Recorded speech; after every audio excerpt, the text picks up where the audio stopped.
Tournament of power ख़त्म हो जाने के बाद हमारा गोकू लग जाता है अपने काम पर और वह उसे कर लौट रहा होता है और वह वहाँ से उड़ जाता है और आ जाता है अपने घर में, जहाँ पर चीची कुकिंग कर रही होती है और गोटेन वहाँ पर बैठा होता है। गोकू तभी उस रूम में एंटर करता है और कहता है कि हे चीची, मैं आ चुका हूँ, क्या खाना रेडी है? तभी चीची रिप्लाई करती हुई कहती है, हाँ गोकू, खाना रेडी है। गोटेन और तुम दोनों ही टेबल पर बैठ जाओ, मैं तुम्हें खाना परोसना स्टार्ट करती हूँ।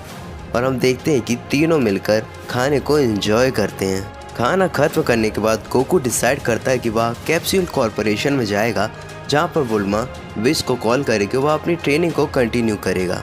उसी दौरान हम देखते हैं कि जैनो प्लेस में जैनो सामा और सभी गार्ड्स वहाँ पर बैठकर कुछ बातें चल रही होती हैं। जैनो सामा अपने प्रेजेंट जैनो और फ्यूचर जैनो दोनों ही आपसी ये बात कर रहे होते हैं कि गोकू काफ़ी ज़्यादा स्ट्रॉन्ग हो चुका है और अब हमें नए किंग ऑफ एवरीथिंग की ज़रूरत है।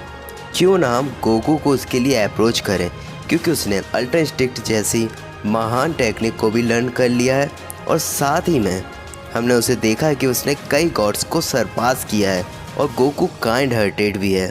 तो क्या हमें यह करना चाहिए? प्रेजेंट जैनो यह कहता है। तभी फ्यूचर जैनो भी खुश हो जाता है और कहता है कि गोकू एक अच्छा किंग बन सकता है, क्यों ना हमें डाई शिंकन को बुलाना चाहिए और उसे कह देना चाहिए। चलो यही करते हैं, जैनो कहता है प्रेजेंट टाइम वाले। तभी वहाँ पर डाई शिंकन को बुला लिया जाता है। डाई शिंकन वहाँ पर खड़े होते हैं। तभी जैनो सामा कहते हैं, क्यों ना तुम बिस को यूनिवर्स 7 के गोकू के साथ बुलाओ, मुझे उसे कुछ बताना है और साथ ही में सभी को कुछ अनाउंस भी करना है। तभी डाई शिंकन उनकी बातों पर विश्वास करते हुए आगे बढ़ जाते हैं और वह कम्युनिकेट करते हैं विश से और वह उसे कहते हैं कि जैनो सामा गोकू से मिलना चाहते हैं। विश भी वहाँ पर यह एक्सेप्ट करता हुआ चला जाता है गोकू को अर्थ में ढूंढने और वह उसे लेकर जैनो सामा के प्लेस में आ जाता है। गोकू भी बहुत ही एक्साइटेड होता है कि क्या नया टूर्नामेंट ऑफ पावर होने वाला है या फिर उसे मिलने वाला है कुछ नया सीखने को। तभी हम देखते हैं कि वहाँ पर डाई शिंकन आ जाते हैं और वह गोकू को अप्रोच करके ले जाते हैं उसे जैनो प्लेस में। जैसे ही फ्यूचर जैनो और प्रेजेंट जैनो गोकू को देखते वह उसे हग करते हैं, गोकू भी उन्हें हग बैक कर देता है। तभी हम देखते हैं कि फ्यूचर जैनो और प्रेजेंट जैनो खुश होकर उसको देखते हैं और प्रेजेंट जैनो गोकू से कहते हैं, गोकू, हमने तुम्हें the new king of everything बनाने का डिसाइड किया है, क्या तुम हमारे ऑफर को एक्सेप्ट करते हो? या सुन, ग्रैंड प्रीस्ट, वेस और गार्ड्स, इवन गोकू सभी के सभी शॉक हो जाते हैं। पर गोकू बहुत ही ज़्यादा सरप्राइज होता है। वह यह सोचने लगता है कि क्या जैनो सामा उसे सच में अप्रोच कर रहे हैं या फिर वह उसके साथ से वक्त बिताना चाहते हैं इसलिए ऐसा कर रहे हैं। पर वह यह सब सोच से हटता है और जैनो सामा से कहता है, हे जैनो सामा, आप मुझे यहाँ किंग ऑफ एवरीथिंग क्यों बनाना चाहते हैं? तभी जैनो सामा रिप्लाई करते हुए उसे कहते हैं कि गोकू, हमने तुम्हें देखा है कि तुम टूर्नामेंट ऑफ पावर के बाद काफ़ी ज़्यादा स्ट्रॉन्ग हो चुके हो। तुमने वह टेक्निक अचीव कर ली जो कि अब तक कई गॉड्स ऑफ डिस्ट्रक्शन ने भी हासिल नहीं कर पाई है। यह सब कहते हुए जैनो सामा बहुत ही खुश दिख रहे होते हैं।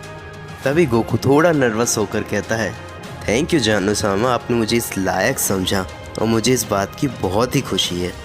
तभी जैनो सामा कहते हैं, अगर तुम इसे एक्सेप्ट करते हो तो ग्रैंड प्रीस्ट कल से तुम्हें ट्रेनिंग देना स्टार्ट कर देंगे, पर तुम्हें सबकी रिस्पेक्ट करनी होगी। तुम्हें नए नए वॉरियर्स को जानने मिलेगा, तो सभी यूनिवर्स के वॉरियर्स को जान सकते हो और वहाँ जाकर ट्रैवल कर सकते हो। तभी गोकू थोड़ा सोच में पड़ जाता है और वह सोचने लगता है, अगर मैं इस ऑफ़र को एक्सेप्ट करता हूँ तो मैं उन सभी को मॉर्टल को एक ही लेवल पर ला सकता हूँ जिन्हें रेस होने की ज़रूरत भी नहीं पड़ेगी।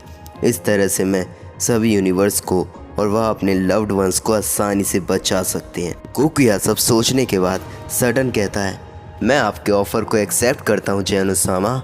तभी जैनो सामा बहुत खुश होते हैं, पर सभी के सभी लोग शॉक्ड हो जाते हैं कि गोकू ने इसे एक्सेप्ट कैसे कर लिया। पर जैनो सामा कहते हैं, बहुत बढ़िया गोकू, हम तुमसे उम्मीद करेंगे कि तुम एक अच्छे किंग बनोगे और कल से तुम्हारी ट्रेनिंग डाई शिंकन संभालेंगे और तुम जा सकते हो अभी यूनिवर्स पर और तुम यह अनाउंस भी कर सकते हो। गोकू यह सुन खुश होता है। गोकू यूनिवर्स 7 में लौट आता है वहाँ पर वेजिटा और सभी लोग बर्थडे पार्टी कर रहे होते हैं वेजिटा की डॉटर की। और हम देखते हैं कि गोकू वहाँ पर नोवेयर आ जाता है और वह कहता है सभी से, हेलो एवरीवन, मैं कुछ अनाउंस करना चाहता हूँ। तभी गोहान उससे कहता है, आप क्या अनाउंस करना चाहते हैं डैड? तभी गोकू कहता है, मैं अभी कुछ वक्त से जेनोसामा के साथ था और उन्होंने डिसाइड किया है कि मैं अब न्यू किंग ऑफ एवरीथिंग कहलाऊँगा। यह सुन सभी शॉक हो जाते हैं, पर सबसे ज़्यादा शौक होता है हमारा वेजिटा। उसे यकीन नहीं होता है कि गोकू से फिर सरपास कर गया और वह कहता है, गोकू तुम फिर से मुझसे आगे नहीं निकल सकते हो। तभी गोकू कहता है, हे वेजिटा काम डाउन, आप सभी शांत हो जाइए, मैं आप सभी लोगों से मिलने आता रहूँगा। तभी सभी डिसाइड करते हैं कि वह एक दिन गोकू के साथ बिताएंगे और सभी अम्यूज़मेंट पार्क में जाते हैं और वह अपना वक्त बिताते हैं, पुरानी बातें करते हैं। और गोकू इसके बाद डिसाइड करता है कि वह अब रेस्ट करना चाहेगा क्योंकि उसे अगले दिन ग्रैंड पीस्ट से स्पेशल ट्रेनिंग के लिए जाना है। और वह यही करता है, वह रेस्ट करता है। हम देखते हैं कि हमें दिखाया जाता है जेनो प्लेस, जहाँ पर डाइशिंकेन और गोकू आपस में बात कर रहे होते हैं। गोकू अपने न्यू अटायर में होता है जो कि ग्रैंड पीस्ट आउटफिट होती है और गोकू फुल स्पीड में आकर ग्रैंड पीस्ट पर पंचेस स्टार्ट कर देता है। उसकी ट्रेनिंग स्टार्ट हो चुकी होती है। ग्रैंड पीस्ट अपने एक पंच से गोकू को काफ़ी दूर फेंक देते हैं। गोकू फिर वापस आता और स्माइल करते हुए कहता है, यू आर स्ट्रॉन्ग डाइशिंकेन। तभी ग्रैंड पीस्ट अचंभित होते हुए कहते हैं कि गोकू तुम अपना ट्रांसफॉर्मेशन क्यों नहीं कर रहे हो? तभी गोकू रिप्लाई करते हुए उन्हें कहता है कि मैं अपनी ताकत को किसी भी तरीके से सिर्फ बेस में ही बढ़ाना चाहता हूँ, बाकी सभी ट्रांसफॉर्मेशन खुद ही स्ट्रॉन्ग हो जाते हैं। तभी ग्रैंड पीस्ट इस्तेमाल करते और कहते हैं, चलिए आप अपनी ट्रेनिंग को शुरू रखिए गोकू। तभी गोकू फिर से ट्रेनिंग में जुट जाता है और करीब आधे घंटे की ट्रेनिंग के बाद गोकू अपनी पावर को बेस फॉर्म में ही 100% तक बढ़ा लेता है। अनबिलीवेबल होती है, वह लगातार इसे जारी रखते हैं। तभी गोकू सुपर सैयन ब्लू में ट्रांसफॉर्मेशन लेता है और हर मूवमेंट के बाद जब भी वह फोकस करता है तो उसकी पावर इंक्रीज़ हो जाती है। और काफ़ी समय तक ट्रेनिंग करने के बाद वह कायोकेन में भी 100% अपना कंट्रोल ले लेता है। तभी ग्रैंड पीस्ट कहते हैं, क्यों ना हम थोड़ी समय के लिए ब्रेक लें गोकू? तभी गोकू कहता है, जी डाइशिंकेन, हम इसके लिए तैयार हैं। तभी 10 मिनट के ब्रेक के बाद वह फिर से ट्रेनिंग में स्टार्ट कर देते हैं और वह लगातार ब्लोज पर ब्लोज देना जारी रखते हैं। तभी हम देखते हैं कि गोकू काफ़ी समय तक ट्रेनिंग करने के दौरान कुछ नई टेक्निक सीख लेता है, जैसे कि यूनिवर्स में ट्रैवल करना। गोकू के पावर्स नकल्स बहुत स्ट्रॉन्ग हो चुके हैं। गोकू कहता है, मैं अपनी ताकत को महसूस कर सकता हूँ, इट्स अनबिलीवेबल। तभी हम देखते हैं कि ग्रैंड पीस्ट उसे कहते हैं, अब आप तैयार हैं गोकू सामा, आप अब अपनी किंग ऑफ एवरीथिंग के टाइटल को अचीव करने में समर्थ हैं। तभी गोकू कहता है, गोकू सामा, ये आप क्या कह रहे हैं ग्रैंड पीस्ट? तभी ग्रैंड पीस्ट उन्हें समझाते हैं कि यह रिस्पेक्टिव वे में उनका ऑनर किया जा रहा है। गोकू कहता है, इसकी कोई ज़रूरत है नहीं, पर आप इसे कह सकते हैं। तभी गोकू अपने शांत दिमाग में सोचता है, अब बहुत समय आ गया है, अब मैं अपनी जॉब को बहुत ही बेहतरीन तरीके से निभाऊंगा। तभी हम देखते हैं कि सभी गॉड ऑफ डिस्ट्रक्शन, एंजल, कायोशिन सभी तैयारी कर रहे होते हैं मीटिंग में आने के लिए। और जो टूर्नामेंट ऑफ पावर में पार्टिसिपेट करते बाद सभी मॉर्टल्स भी उस मीटिंग में बुलाए जाते हैं, जो कि ग्रैंड प्रीस्ट द्वारा रखी गई होती है जेनो के प्लेस में। तभी हम देखते हैं कि गोकू किंग ऑफ एवरीथिंग के प्लेस पर बैठा होता है, जो कि अपने न्यू अटायर में होता है। वह सोच रहा होता है कि अब मैं काफ़ी ताकतवर हो चुका हूँ, यहाँ तक कि मैंने अपने मास्टर अल्ट्रा इंस्टिंक्ट को अपने बेस फॉर्म में भी अटैच कर लिया है। तभी हम देखते हैं कि वहाँ पर आते हैं ग्रैंड प्रीस्ट और वह कहते हैं, गोकू सामा। तभी गोकू सडन खड़ा होता है और वह कहता है, हाँ मिस्टर डाइशिंकेन, क्या हुआ है? डाइकाशिन रिप्लाई करते हुए कहते हैं कि सभी गॉड ऑफ डिस्ट्रक्शंस, एंजल और उनके मेयर मॉर्टल्स आ चुके हैं, जो कि अब अपनी मीटिंग को शुरू करने का वक्त हो गया है। गोकू स्माइल करता है और वहाँ सभी पहुँच जाते हैं।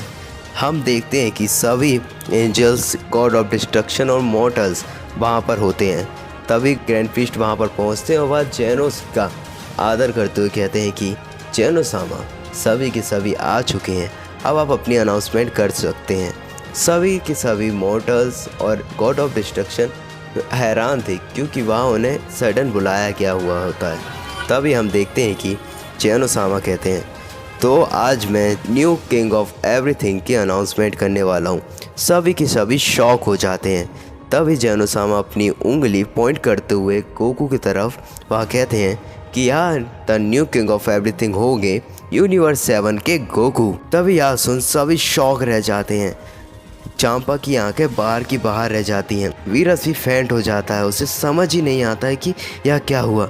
तभी वह आंखें खोलता वह विश से कहता है, विश क्या तुम इस विषय में जानते थे?